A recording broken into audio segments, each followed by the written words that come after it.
Okay, so let's talk about how to change your life. And I want to make this quick and simple. All right. So, your life right now is the reflection of habits that you have formed over time. And I know this may be obvious to you, but I want to focus on the strategy. All right. The strategy to build habits, which has helped me form the habit to exercise, read books, and be more productive in life. And the strategy is really simple. It is so simple that you would be skeptical of even doing it, but I will explain it to you, the science behind it. So the strategy is called small, consistent progression. All right. Now, what do I mean by small, consistent progression? Now, let's break down the habit goal. Okay. And the habit goal is this: first, you want to be consistent. The main part of building a habit is being consistent. Now, you would ask me how to be consistent, right? And it's simple. For example, if you want to make a habit of learning to play a guitar, all right? This is a this is a guitar, okay? This is a nice, cool guitar. And what do you think if you want to start learning guitar? If you want to build a habit of learning this guitar, you would need to at least put aside 30 to 60 minutes per day, right? To learn this? Well, then your brain will try to explain it to you why that's not possible because you don't have time. And the thing is, brain is afraid of being incompetent. So I have a representation of brain here. He's always scared. He is always scared. All right. And scared of what? Scared of being incompetent and is afraid of the suffering.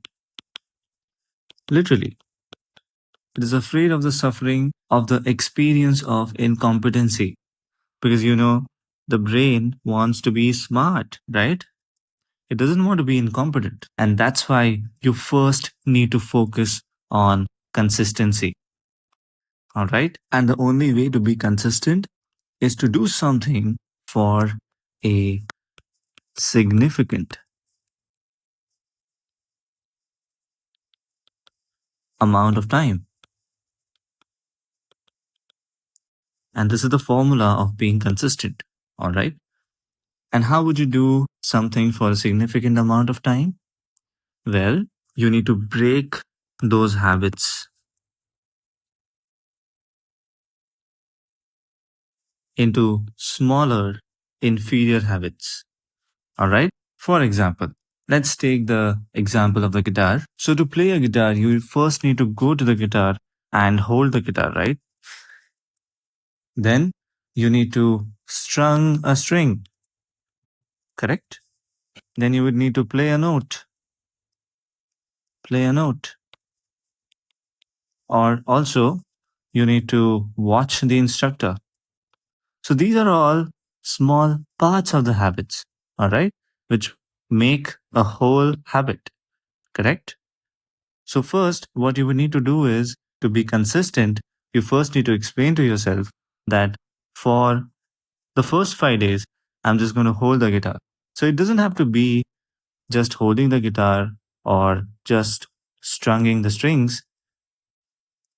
You would need to explain it to yourself that I want to be consistent on at least doing one or two things at a time, and just for a minute or so, a minute or 2 minutes.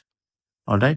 Now, this will sound stupid because maybe you won't learn anything new, but what we want here is consistency. Consistency. That's our goal. Our goal is consistency. Consistency on holding the guitar, picking up the guitar, stringing the strings, one step at a time. And our brain loves consistency. All right. This is how you form a habit for a significant, if you do this for a significant amount of time. Once you do this, the miracle of consistency is eventually it will make your brain to push more towards the goal, and it acts like motivation. It is like an intrinsic motivation. Intrinsic motivation.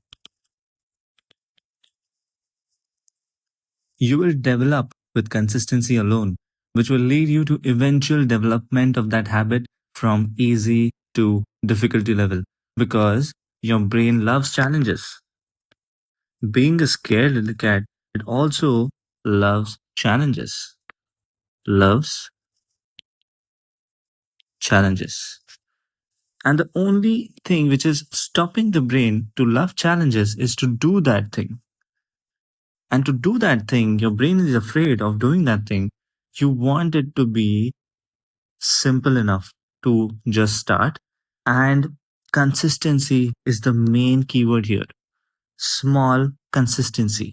Okay? Every freaking day. That is the key. And this is how you would change your life for good with small, consistent progression.